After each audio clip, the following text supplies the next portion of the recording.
Hi everyone, welcome back to the channel. In today's video, I'm going to show you exactly how to change the battery in SimpliSafe Doorbell camera in 2026.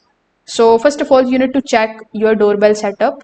SimpliSafe Doorbell cameras are designed to be wired to your existing doorbell power supply. They don't have a user replacement battery inside.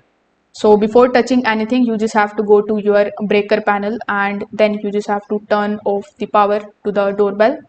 This is going to keep things safe while you inspect or adjust the device. Now you need to use the provided tool or screwdriver in order to detach the doorbell from the mounting plate.